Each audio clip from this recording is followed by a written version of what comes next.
It's my goal to beat Pokemon Yellow with all the species available in the game, and I'm actually getting pretty close in terms of first stage Pokemon. Right now there are only 6 species that I still haven't played the game with. One of them is impossible, which is Caterpie, which I've already ranked in my tier list, but 5 of them are likely possible. Vulpix, Growlithe, Ponyta, Weedle, and today's run Machop. As a Generation 1 fighting type, I don't expect a lot of things out of this Pokemon. It's quite honestly pretty bad, especially because its base speed is very low. So let's go through all its base stats. 70 HP, 80 attack, these two are actually quite good, 50 defense, and then things get bad, 35 speed, and 35 special. So it only has a 6.64% chance to crit. And since critical hit rates are linked with base speed in Generation 1, its starting move, which is Karate Chop, that has a high critical hit rate. So this move is not going to be as useful as it would be on a Pokemon with higher base speed. In this case, Machop is going to be getting a critical hit about 54% of the time when using this move. And throughout the early game, I'm going to have to rely on these because its move pool is quite limited early on. At level 20, it learns its second move, which is Low Kick. I wish I got this a little bit earlier so that I could defeat Brock with it. That said, leveling up to increase Karate Chop's damage isn't going to be the worst thing in the early game just because Machop has a medium slow growth rate, which is by far the best in these solo challenges. Continuing through its level up set, it doesn't get anything else that's really useful. Leer, Focus Energy, Seismic Toss, and Submission. 3 of these moves are fantastically bad in Pokemon Yellow, and Seismic Toss at level 39 is also not going to be useful. For some fighting types like Hitmonlee, it's been the saving grace against ghost type Pokemon, but luckily Machop won't have to rely on it because it learns all 3 of the ground type moves, Earthquake, Fissure, and Dig. Plus, in addition to that, it also gets Fire Blast for some reason, as well as Rock Slide, which gives fantastic coverage for flying type threats. In the yellow version, Viridian Forest, there are a total of 5 trainers, and I fight all of them with Machop.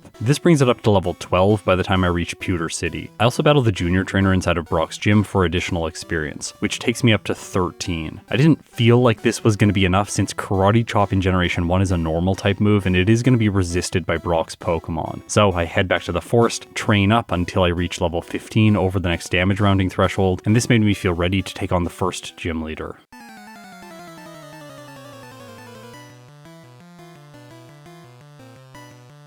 Okay, Geodude's first. I get a critical hit right away and do roughly a quarter to it, and then Karate Chop gets a Gen 1 miss. Honestly, kind of a not great start. I get another critical hit, followed by a third one, bringing the Geodude down to red health, and then I even get a 4th critical hit. So it looks like I can get lucky and knock this thing out in a minimum of 4 turns, but it's probably going to be like 5, 6, or 7 depending on my luck. Next is Onix, and Machop is slower than this Pokemon, plus only having Karate Chop means if the Onix goes for Bide, which it eventually does, I have to attack into it. This is unfortunate for me, so when it unleashes energy I take massive damage, but Machop survives on 2 hit points. That said, I'm not close enough to winning, so this is my first reset of the run. One potential way to play this is continue to fight Brock and eventually lock through the Onix, but sometimes it's going to choose Bide right away, and there's a lot of RNG that plays into this move. It can get a 2-turn or a 3-turn accumulation. If it's a 3-turn, then I will take much more damage when it finally unleashes energy. Plus, I could critical hit every turn that it's accumulating energy and have it deal back even more damage. I lose again because Onix went for too many Bides. I try the fight one more time, and when this one results in a loss, I decided that I was going to go and train more instead. The goal of this is to improve both my health and my damage, and also maybe give me an outspeed on the Onix, which would be convenient. At level 16, I don't have the outspeed, but I do have more health and damage, so I come back to try Brock again. This does not go well, so I decided to train up another level, and at 17, I now have 24 speed, so I'm 1 point faster than the Onix. Turn 1, I get a critical hit, then it goes for Bide,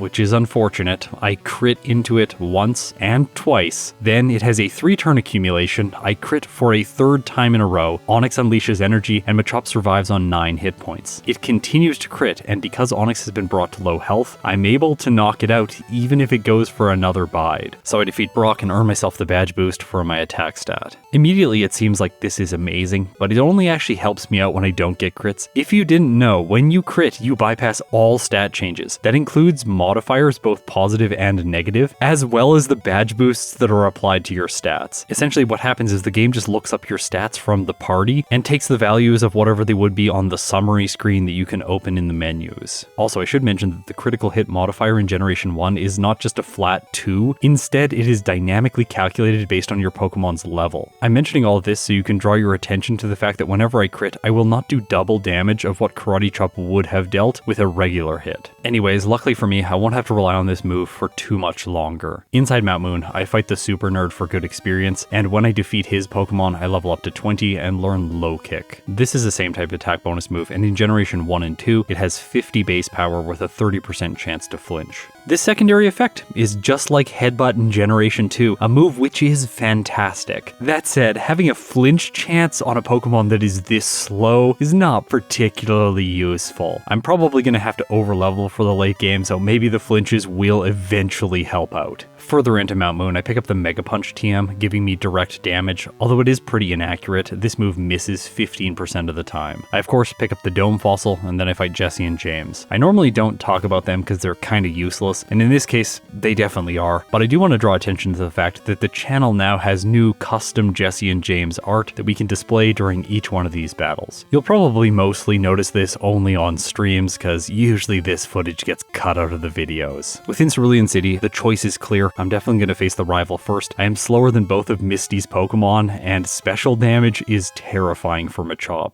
The rival Spearow has Peck, but he doesn't yet have good AI, so he's going to use other moves, in this case Fury Attack. I go for Low Kick, which is neutral despite what the text says. I one-shot his lead, which is convenient, and then on the Sandshrew it misses Sand Attack. Beyond that, he only has 2 more normal type Pokemon, so Low Kick gets the job done. With some Pokemon on Route 24 and 25, you don't want to do optional training because you don't have good solutions to like these Geodude for example, but Machop can do training here to gain a little bit more experience. And that brings up a theme about Machop, especially in the early game. This Pokemon is actually quite good here. And it gets even better because I can clear this trainer and grab the TM for Seismic Toss, which will give me consistent damage against Misty's Pokemon. Plus, Leer is absolutely useless on my learn set at this point in the game. Really, the only place that I have found uses for Leer is against Brock. I have never once really wanted it in the late game. I'm sure that that's not going to change in today's video. By the way, in these narrations, I've been trying to get better at using things like foreshadowing, so let me know if you think I'm doing a good job.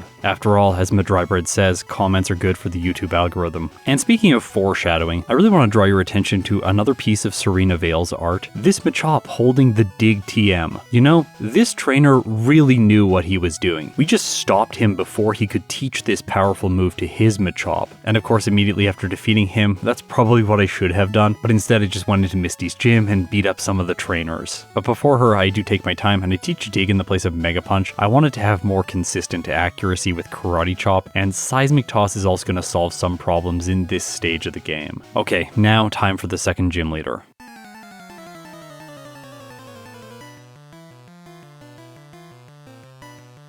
Staryu's first, I figured that I could one-hit with Dig, but then she uses her X-Defend on turn 1, and Dig just barely doesn't get the one-hit. Machop takes 10 hit points of damage from Water Gun, which is not that much, and then Staryu outspeeds and does 11 more, taking me down to 69 HP. Honestly, not nice. Starmie's next, I go for Dig. She again uses an X-Defend turn 1. Come on! Anyways, I use Dig. It does less than half. And this is actually the reason I taught Seismic Toss. If she sets up too much with moves like Harden, then I can bypass all of those stat changes with a direct damage move. But I don't need to. After tanking a Bubble Beam, her Starmie's on low health, and I finish it off with a single Karate Chop. Coming out of this fight, I just want to mention the fact that I am really grateful that Misty's Starmie does not know Confusion or Psybeam. That would have made this fight absolutely brutal using Machop. Okay, quickly, Sandy.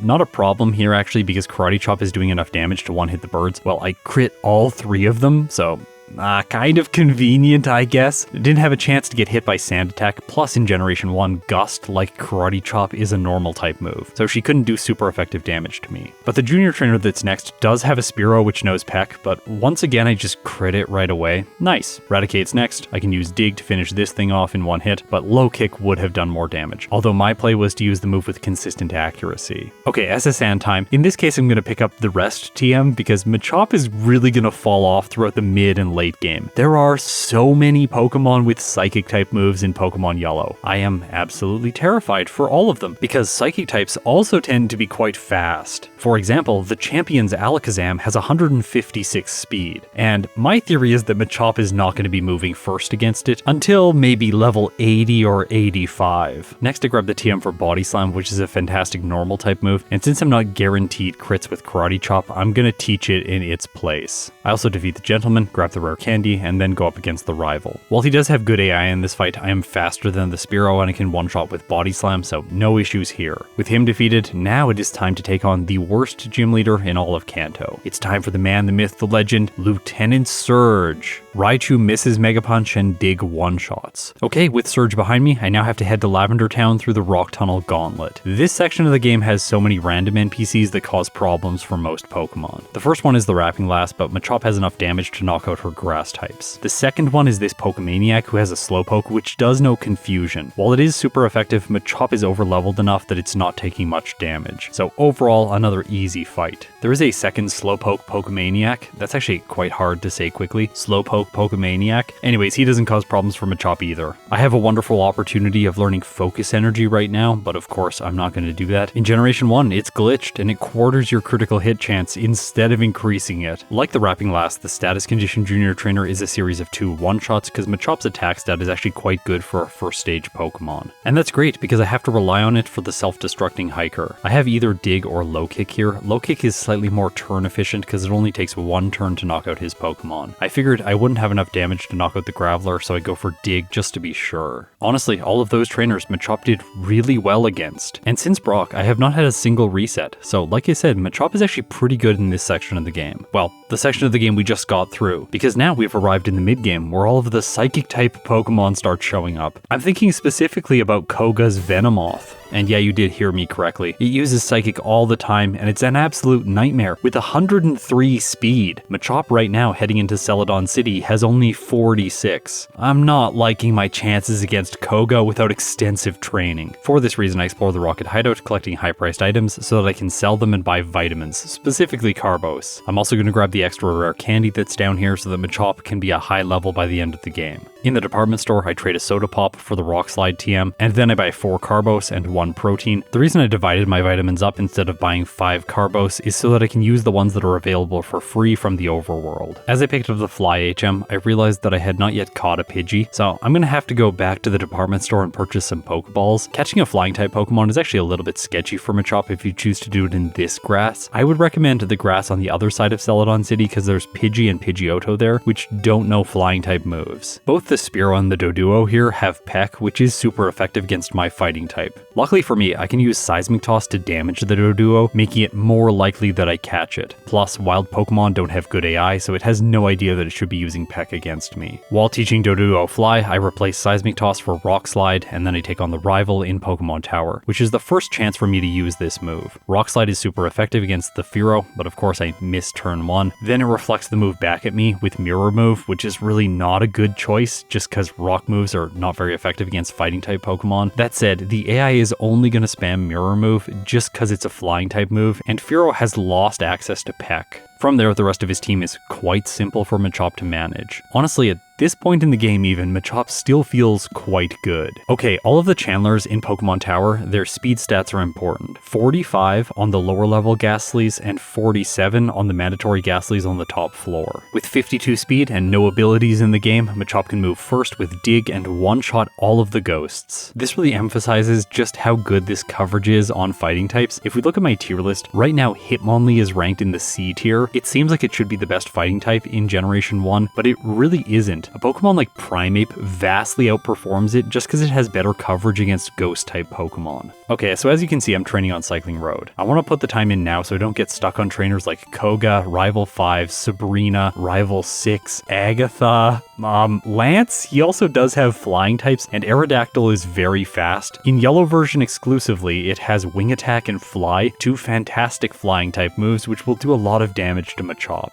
And beyond that, of course, I have to prepare for the champion's Alakazam, as well as for his Executor. While it doesn't have any Psychic-type damage-dealing moves, which I am very grateful for, it does have Hypnosis, and it's going to prioritize this move against me because I'm a fighting type. I think it's at this point that I should bemoan the fact that Machop doesn't have access to any setup moves. It seems like maybe it could be able to learn something like Defense Curl or Swords Dance, but the developers didn't give it these moves. This is one of the reasons fighting types have a major glow up starting in Generation 3, because they get access to Bulk Up, and it's usually available decently early on, in Emerald version after Brawly, which is amazing, and then in Fire Red in the same place as Swords Dance within Sylph. I should make one quick caveat here, which is the fact that my rule set does to some extent disadvantage Machop, because I ban evasion moves. I don't think they're very interesting to watch, I don't think they're very interesting to play, and pretty much every Pokemon learns Double Team, which Machop could use to badge boost itself. Although within my rule set, there are two other options for badge boosts. Mimic, which is reliable, you can steal setup moves and then set up yourself. Or you could potentially use Metronome to roll randomly for setup moves. Like, you could get Swords Dance, and that would be fantastic, but you could also get Self-Destruct or Explosion.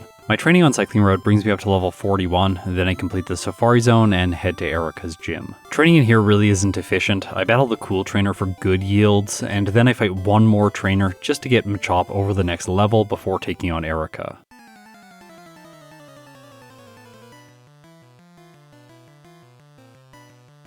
My assumption going into this fight was it's going to be pretty straightforward, especially because I'm over-leveled at this point. I am 12 levels higher than the Tangela, I paralyze it with Body Slam, and then just barely don't knock it out. This triggers Erica to use a Super Potion, and I have to take a little bit more time before I finally take out her lead. I expected that both the Weepinbell and the Gloom would be one-shots, but the Weepinbell does survive. It paralyzes me with Stun Spore, which is frustrating, and then against the Gloom, which is slightly more defensive, I was expecting it to survive. It does with Orange Health, but it's only using acid, and as a result, I can knock it out easily. Not the nicest or the cleanest win, but Machop was nowhere near losing. Okay, now it's time for Sylph. This is the area of the game where I can do the most optional training in one location. It's also where I can be most sad about not learning Swords Dance. Imagine how good Machop, Machoke, and Machamp would be if they got access to that move. They would actually be a fantastic fighting type. I think it's a little bit weird that grass types get Swords Dance in Generation 1, but all of the fighting types don't. I'm sure this was done for flavor reasons. In the case of Swords Dance, the Pokemon are using like blades of grass to boost their attack, but fighting types don't have access to any grass, so of course they can't boost their attack. That's why a Pokemon like Farfetch'd gets Swords Dance, because it has access to a leak. It would have been nice to have Bulk Up in this game, plus boosting 2 stats at once would double badge boost your speed and special stat, making Machop also quite excellent. Anyways, without a setup move, I just have to grind for levels. And I do a lot of training in Sylph, going up all the way past level 47. I figured this might be enough to take on the rival. Let's see. One immediate thing you should recognize is the fact that I am slower than the Kadabra. Machop has 71 speed and the Kadabra has 84. I would need to train up significantly more in order to move first. Right away, the fight does not start out well because the Sand Slash takes 3 turns to knock out with Body Slam, and it also lowers my accuracy with Sand Attack. While I do make it by the Cloister as well as the Magneton, I only have 30 hit points left over, and I also did not one-shot the Electric type with my Ground type move. Kadabra comes in, the rival has good AI, it goes for Psybeam, and Machop faints. Okay, time to use Dig, the move I said was going to be useful throughout the rest of the game. And I'm going to escape Sylph and head to Koga's gym next. This place is a little annoying, there are a lot of Psychic types here, luckily most of them are weak, so Machop can knock them out fairly quickly. I do optional training against the Tamers, and by the time I beat the last mandatory Juggler, my Machop is level 49. Okay, let's see how this goes against Koga, the poison type specialist that uses bug types that have psychic type moves in Pokemon Yellow.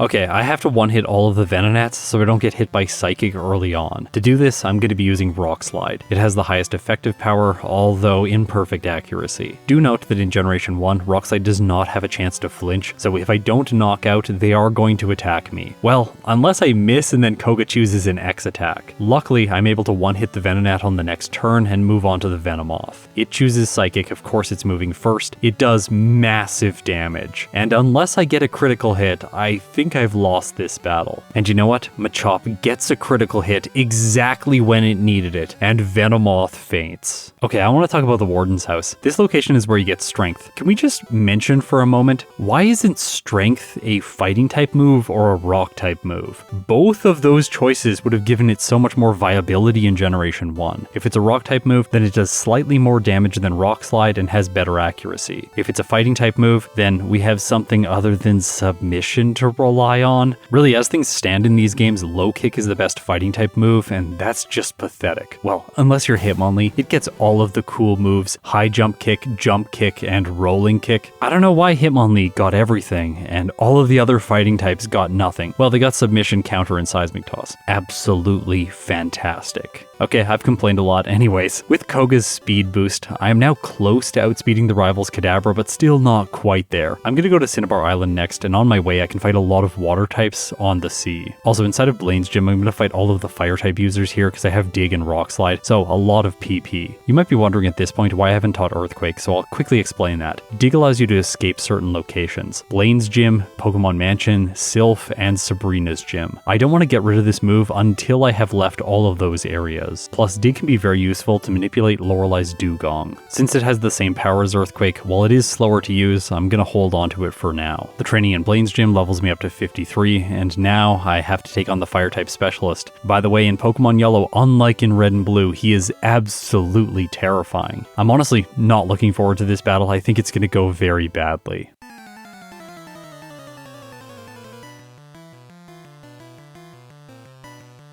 Machop is slower than all of his Pokemon. Dig does not have the damage it needs to one-shot the Ninetales. Unless I get a lucky critical hit. So that does it. Rapidash is next. It misses Growl, which is fantastic for me. Then Dig hits, and in this case, I do have enough damage. Blast is Arcanine. It goes for Fire Blast, doing way too much damage. I figured if I didn't one-shot the final Pokemon, which I'm not going to, I would lose. So maybe another lucky critical hit here, but no, Machop doesn't get it. Although, then the Arcanine makes a terrible choice, choosing Reflect, which does nothing to help Blaine win, so Machop takes the victory here. I don't think I deserved it, but I guess this fight was easy, at least in this playthrough. With a Volcano Badge, I now have a boost to my special stat, so the fight against the rival in Sylph is going to be much easier. Plus now with Koga's Badge, I can outspeed the Kadabra, so this fight's easy. With Sylph complete, I pick up the Mimic TM. It's usually useful with most Pokemon. But in this video, I'm going to use it to steal a move that I have never stolen before. It's going to be absolutely wild, but you're going to have to wait all the way until the end to see how I end up using this move. But I can't talk about that now because up next is Sabrina, the Psychic-type specialist.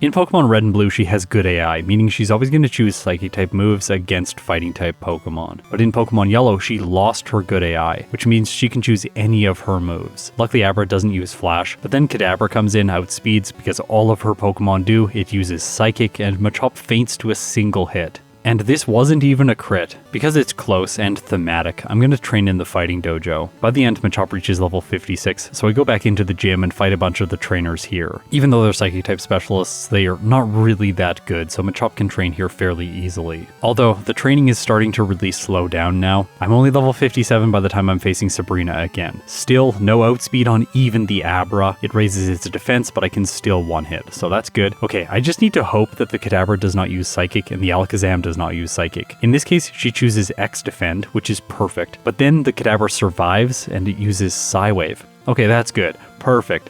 Alakazam is next, doing almost nothing with Psywave, and then Machop crits one-shotting. Alright, a lucky win against Sabrina, just like against Blaine. I wasn't expecting Giovanni to be particularly difficult with Machop because I have access to Low Kick and Dig, but then the Dugtrio one-shots me right out of the gate with Fissure. This is a consequence of Machop's low speed. I try using 10 rare candies to boost my level from 58 to 68, but I am still slower than the Dugtrio, 117 speed. By the way, that is still slower than Sabrina's Kadabra. Luckily, Fissure only has 30% accuracy, so it misses and Body Slam one-hits his lead. Low Kick one-shots the Persian, from there Dig one-shots the Nidoqueen and the Nidoking. Alright, last is Rhydon. This thing can be terrifying and it can also be completely impotent. In this case, choosing Horn Drill twice in a row, which is never gonna work because it has 57 speed. This is one Pokemon that Machop confidently moves first against, and with 2 digs, I'm able to knock it out. The fact that I won here sort of locks me into the rare candies unless I want to reset and try Giovanni again at a lower level. battle. But I didn't want to do that, so let's go into the rival battle on Route 22. This battle is going to lead you astray a little bit. You're going to be watching it and think, wow, Machop is so dominant here, it's just doing absolutely fantastically. It's obviously not going to struggle once it reaches the champion if his team here is so easy. Yeah, that's what you think now. This fight is simple, largely because I'm over-leveled, but by the time I get to the champion, Machop is no longer going to be over-leveled. And remember, both the Execute and the Kadabra will have evolved to their final forms. In Victory Road, I do a little bit of optional training even though I feel over-leveled at this point in the game. This brings Machop up to level 70 before I make a weird choice. For some reason, I taught Earthquake in the place of Dig before facing Lorelei, even though I mentioned prior in the video that Dig is fantastic at manipulating her dugong. I really don't know why I did this. What was I thinking? This is obviously just a mistake. So let's see if I get punished for it.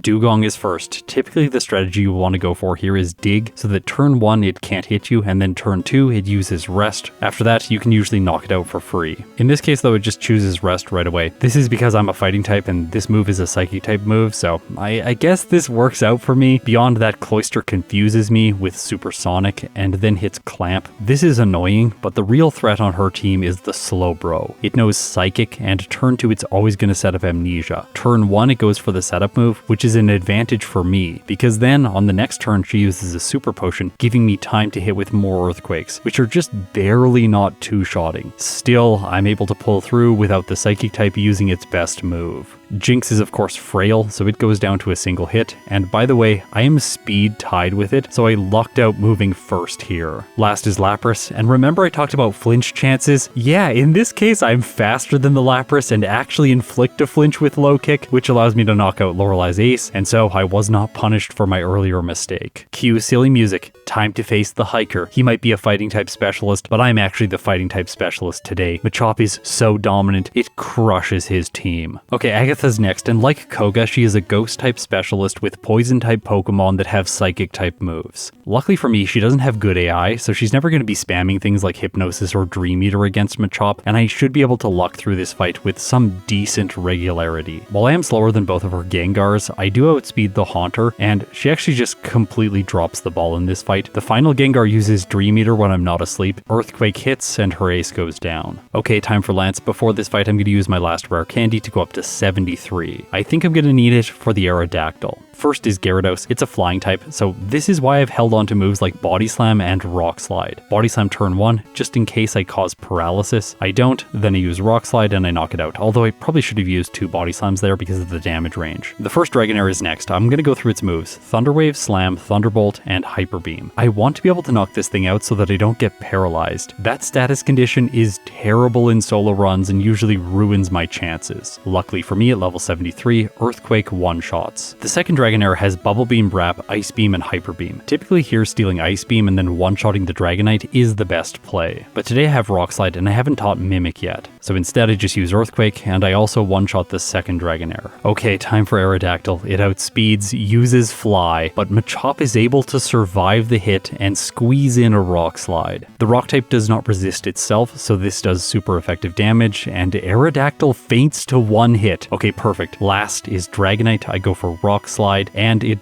doesn't one-shot. Okay, that's not good. Dragonite survived on orange health. It uses Hyper Beam, and it just misses, giving Machop the win for free, and also lulling me into a false sense of security. Oh my gosh, Lance was awful in my follow-up playthrough, and we're gonna talk about it in depth. Be patient though. First, we have to take on the champion, the trainer who has 2 intimidating psychic types.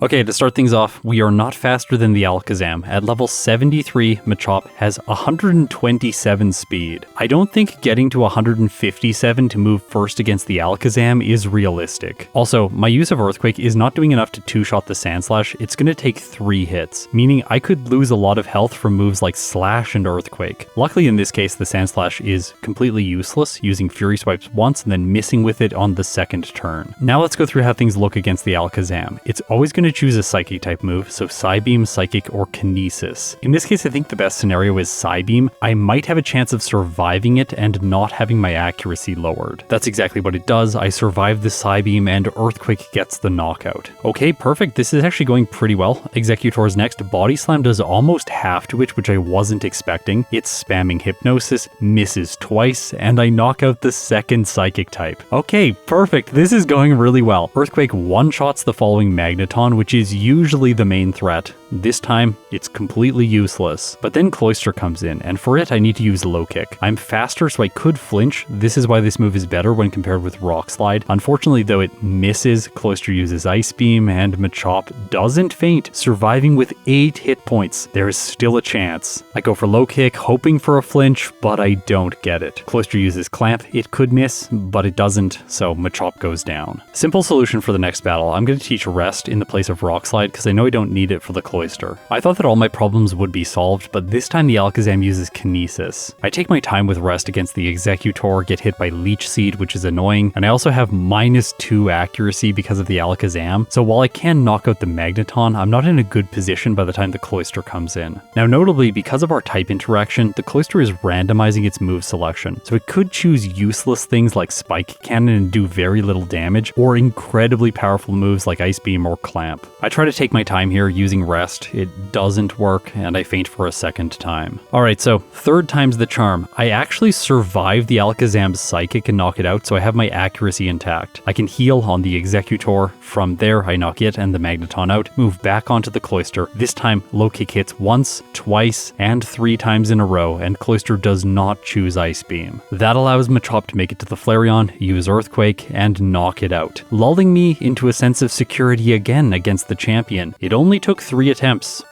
It's not going to take 3 attempts in my next playthrough. So in my first run with Machop, I get a time of 1 hour, 18 minutes, and 53 seconds, with 10 resets, 0 blackouts at level 74, with a game time of 4 hours and 49 minutes. As far as results go in these solo challenges, this is honestly not a great performance for Machop, but it's only a first playthrough. I was fairly confident that I was going to save a lot of time in my follow-up run. After all, it's pretty much always the case. When I do a second playthrough, I'm going to save at least some time. That is, until today. I did my regular optimization process. I wrote down the trainers that I had problems with, Brock, then some mid-game organization stuff, Rival 5, Sabrina, Giovanni, Lance, and the champion. We'll go through the footage of my second run sequentially and talk about each of the optimizations that I made, and then talk about the things that I missed at the very end of the run. The first thing that I wanted to try is beating Brock at a lower level. I know with critical hits I will be able to luck through this fight with some degree of regularity, so I wanted to test how many turns it was going to take to knock out the Geodude and the Onix at level 15. Turns out Geodude is a 5-hit in most cases, and Onix is likely going to be an 8-hit. That means I have to prevent it from using Bide only for about 5 to 6 turns, and then I have a good chance of winning. And even if it does use Bide, if I don't crit when it's accumulating energy, Machop can still survive. I have 1 reset fighting Brock at level 15 in this playthrough, but I beat him on my second attempt, and that is a major early game time savings. My former split was 12 minutes and 28 seconds, and this one is 6 minutes and 41 seconds. I am 5 minutes and 47 seconds ahead of my former pace. That almost cut my first split in half, which is a fantastic early game result. If I can just keep up this momentum and maybe build on it a little bit, Machop is going to have a very successful second run. We're going to skip ahead to Misty now. In the early game and the early mid game, Machop really doesn't have any struggles. Its moves are actually quite powerful, and its attack stat is more than enough to manage most trainers. There is a small issue with Misty, which is mostly just related to luck. If the Starmie consistently spams Bubble Beam, there is the chance that Machop will lose. And that does happen for me once in this playthrough, so that's an unfortunate second reset. From there though, I crush my way through the next section of the game. Pokemon Tower, Safari Zone, then fight Erica, and finally go into Sylph to do training before Koga. This is my first oversight when compared with the first playthrough. The only reason I was able to defeat Koga initially is because I got a critical hit with Rock Slide against the Venomoth, which is going to move first and attack twice, usually with Psychic against Machop. If I want any hope of winning this battle, Koga either has to Gen 1 miss or use an X attack on the Venomoth, and to do that, even with a decent amount of success, I need to be able to survive one Psychic. This means I cannot take damage from the first 3 Venonats. I have to have the damage range to confidently one-shot them. At level 47 with Rock Slide, Machop can't. In this situation, I have a 90% chance on the first Venonat, 57.7 on the second Venonat, and only 21.1 on the third. Level 50 is what I need to have a one-shot on all the Venonats, provided I don't miss, and that'll give me a decent chance of surviving Psychic. It does between 65 and 76% damage. Again, there needs to be some luck here though, because Venomoth cannot attack twice, otherwise I lose. One way around this is using Body Slam first to try and paralyze the Venomoth, and then Rock Slide to knock it out. That's how I'm able to take my victory here, surviving on 6 hit points and defeating Koga. While I did get significantly ahead throughout the mid-game, having a 13 minute and 51 second lead after Erica, I'm now only 5 minutes and 58 seconds ahead after the slight miscalculation and multiple resets against Koga. For this follow-up run, I'm going to grab the rare candy in the power plant. I think Machop does need this just to get a few more levels. At least in the late game, I wanted to be a higher level with this second playthrough, but I am going to fail to pull that off. And speaking of failing, I am going to fail against Blaine multiple times. I expected this battle to be brutal in the first playthrough, but it wasn't. I got lucky and beat him quickly. In this case though, I reset all the way up till 12, and then finally Blaine is defeated. There isn't much I can do to make this fight more consistent other than using rare candies earlier into the run. But for me, that wasn't the right choice because I need key damage ranges against Lance's team in order to be successful with this strategy I'm playing in my second run. If I level to 58 before Giovanni and then use rare candies up to 68 like I did last time, then I make it through his team without any difficulty. I love the synchronicity here because the Rhydon once again tries to use Horn Drill against Machop, giving me a free win. This time for Lorelei, I keep Dig, but I don't actually use it against the Dugong, I just use Low Kick. Although I will mention, keeping Dig is critically important here. It is so good that I didn't teach Earthquake, and that's going to be relevant in just a few minutes. Well, a few minutes for you, but a little bit longer for me. After I beat Agatha, I am 6 minutes and 19 seconds ahead of my former pace. So this playthrough is coming together fairly well. It's not quite the amount of time savings that I wanted, but I still have a good chance if Lance and the champion go quite well of clocking in with a much better result. And that's where everything falls apart. My strategy for Lance in this playthrough is to mimic Ice Beam. You're probably thinking, this makes no sense. Base 80 attack, base 35 special, Ice Beam is going to do less damage. And the answer is no, it doesn't. Ice Beam actually does more damage to both the Dragonair as well as the final Dragonite. I want to still use Rock Slide on the Aerodactyl, but the problem here is Machop's speed. I'm just not consistent enough and I keep getting knocked out by the Aerodactyl, and even if I do make it to the Dragonite, I don't have a guarantee using Ice Beam. At level 71, leveling up to 72, Ice Beam has a 35.4% chance of one-hitting the Dragonair and only a 25.8% chance of one-hitting the Dragonite. This is still better than Rock Slide's 6% chance to one-hit, and I also have the upside of freezing potentially, but overall, these are just not very good odds. Last time I won because Dragonite missed a Hyper Beam, and that lulled me into a false sense of security here. I really believed Machop wasn't going to have a problem this time around, and I was trying to squeeze out one more level going into the fight without using rare candies. This just doesn't work out, and eventually I have to use them. Now Ice Beam at level 73 has a 59% chance on the first Dragonair and a 59% chance on the Dragonite. Plus Rock Slide has moved up to a 74.9% chance against the Aerodactyl. I wish I could say this made the fight a lot easier. It doesn't. I reset over and over and over and over and over and over again. Actually, so much so that I get more resets than my first playthrough, and then I started to realize that this second playthrough is going to get a worse time when compared with my first playthrough. We are approaching 1 hour and 18 minutes now on the clock. And that's when I figured out I need to play a little bit dirty with a ground type move, and a absolutely awesome glitch from Generation 1. When the first Dragonair paralyzes you with Thunder Wave, I can then use Dig to set my invulnerability flag. If paralysis activates when I'm underground, the invulnerability flag doesn't get cleared. By doing this, I can make Machop invulnerable to all of Lance's moves. I then have to defeat him with Ice Beam, Rock Slide, and Low Kick, but it doesn't matter how long I take. Provided I never choose Dig again and successfully execute the move, the invulnerability flag is never going to be reset. There is one exception to this. I can still be hit by Swift, which bypasses accuracy checks, or by moves after an X accuracy has been used. However, the Aerodactyl has Wing Attack and Fly, two moves that are super effective against Machop, so it is never going to pick Swift. Because of this, I am able to defeat Lance, getting a split of 1 hour, 17 minutes, and 34 seconds. I am now 1 minute and 58 seconds behind my first pace. For the final battle, my strategy is Rest, Rock Slide, Low Kick, and Earthquake. I wish I could have Body Slam for this, but I had deleted it previously to get Mimic in favor of having Ice Beam against Lance. I didn't think that the champion would cause too many problems, so I do want to go through some damage ranges with you so you can get some perspective on how Machop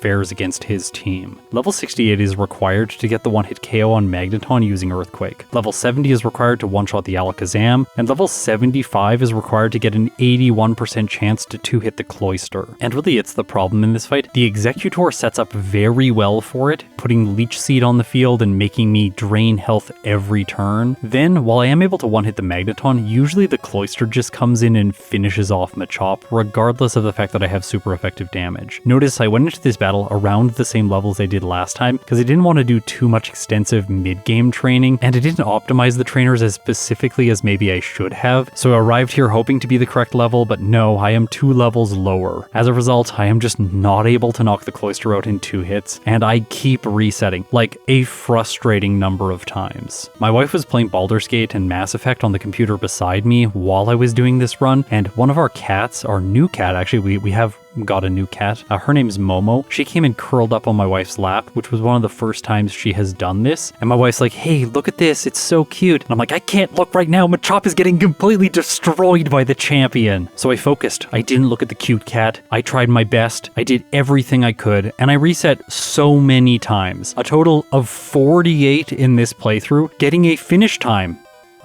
I can't believe I'm going to say this, a finish time of 1 hour 34 minutes and 4 seconds. This second playthrough was 15 minutes and 11 seconds slower than my first run. By far to date on the channel, this is my worst second playthrough of all time. I have never had a result this bad after going through and doing my optimization process. I truly did not think that Lance and the champion were going to cause this much of a headache, and after this run I was kind of left wondering if I should even do a third playthrough. Maybe taking the results from the first run is the fairest thing in this case, because Machop did get very lucky against the final 2 trainers, which are by far the most difficult points in the game. I slept on it, really contemplated things, and then came back and recorded a large section of this voiceover. While doing that, it struck me. There is a really fun strategy that I can do to make Machop win at a lower level and give it potentially less resets. Although I still think this strategy is fairly inconsistent, but I think it has a lot more potential than the previous 2 that I tried to run. So I went into a third playthrough with Machop, and here's how it went. The first major thing I need to solve over my second playthrough is Koga. This one to me felt very simple because I know that I can get through the late game at a lower level if I'm using this upgraded strategy. Because of that, in Koga's gym, when I level up to 48, instead of fighting him at this level, I can just use 7 rare candies and go all the way up to 55 before battling him. And I can't believe it, but in my first battle against him, Koga uses an X attack and I defeat him right away. I'm now 13 minutes and 47 seconds ahead of my first playthrough coming out of the Koga split. So much better than my second run. Now, using the rare candies before Koga has a secondary effect. I'm a higher level for Blaine, but I'm going to be a lower level starting at Giovanni for the remainder of the playthrough. I was hoping that this was going to make Blaine a little bit better so that I wouldn't have resets here, or maybe only 1 or 2, but I end up with a total of 4 before I finally defeat him. Not the best scenario, but I'll still take it. After all, I only gave up 23 seconds in this split compared with my first run. Now for Sabrina, I have 3 rare candies left over. I'm going to use all of them now to go from 60 to 63. This way I get an outspeed on the Abra. This is a small thing and I probably didn't really need to do it, but I wanted as much consistency as possible. Really for this fight, all I'm relying on is her AI choosing the wrong moves, and that's exactly what happens here. Okay, Giovanni at a lower level. This one is slightly unfortunate because I don't have one hits on the Nidoqueen or the Nidoking. 42.5% and then 92.8%. The real downside is that the Rhydon's not going to be a one hit, but it never was. I was just expecting it to go for Horn Drill, but it doesn't in this case, instead choosing Earthquake, and it gets a critical hit, knocking Machop out. By the way, without that crit, it would have done between 40 and 48% damage, so yes, I did get unlucky in this case. But in the next battle, Giovanni is sponsored by Guard Spec, so the Rhydon doesn't do anything, and I knock it out using a combination of Low Kick and Dig. I gave up a little bit of time in this split, but overall this run is going very well. I am 16 minutes and 18 seconds ahead of my first playthrough. Now, one difference with this playthrough is I trained on less wild Pokemon in the early game and fought the rival on Route 22. This means his team at the end of the game is Jolteon. It doesn't really change how the rival plays. In both cases, he has a Cloyster. I can't get around that other than giving him Vaporeon, but then I would have to lose the lab battle at the beginning of the game, and to do that, I would have to miss with Karate Chop or have the Eevee do exactly what it needs to do, like maybe critting me me or tail whip into a bunch of tackles to knock Machop out. It didn't seem realistic to go for that strategy, so I figured I should play against either Flareon or Jolteon. In yellow version, I never play against the team that I think is hardest. I always try to play against the team that I think is going to be easiest, and in this case I think Jolteon is a little bit better. It speeds up my Brock split just slightly in some cases, and in this battle here on Route 22, he's only ever going to spam agility because he sees the psychic move being super effective against my fighting type. Unfortunately though, the Jolteon loses this move by the final fight, so it will be able to do damage to me there.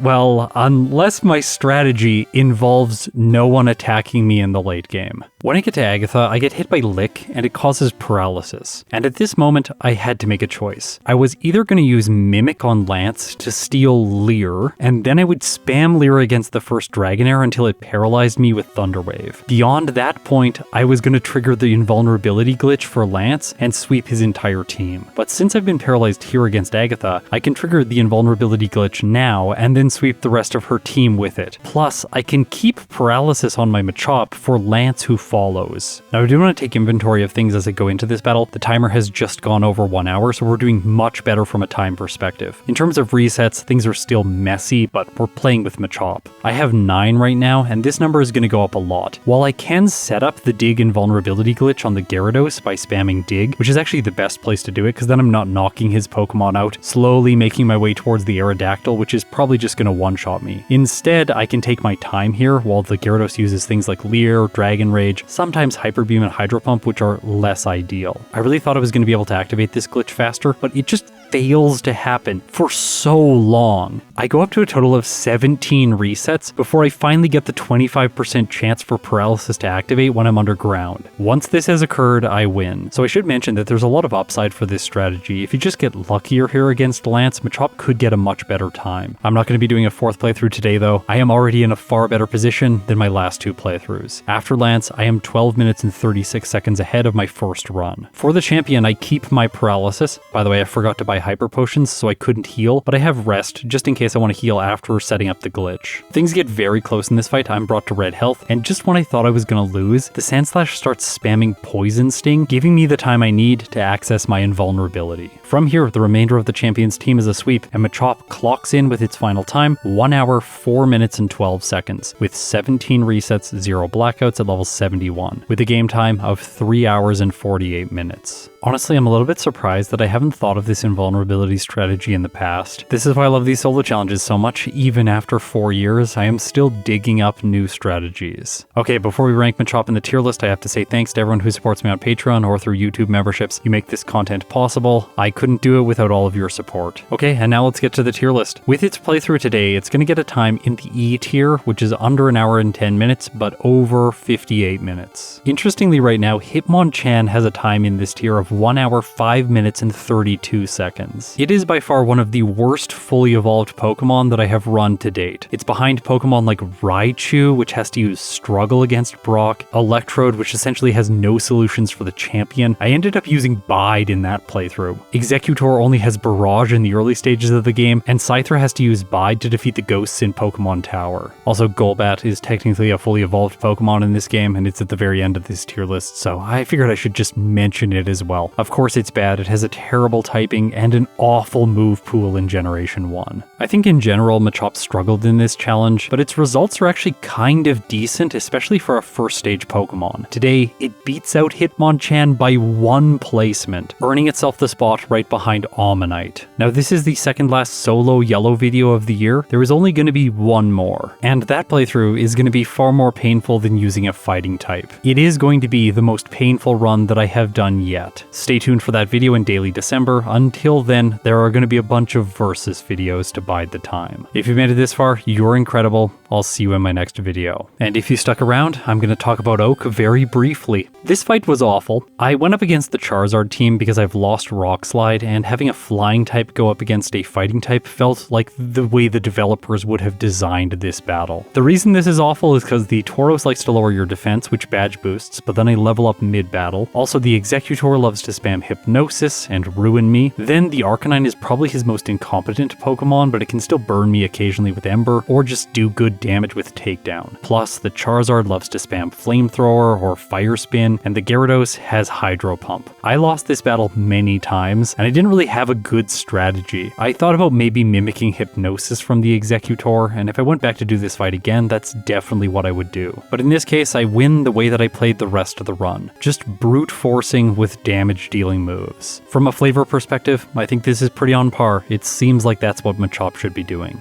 Thanks for watching. See you next time.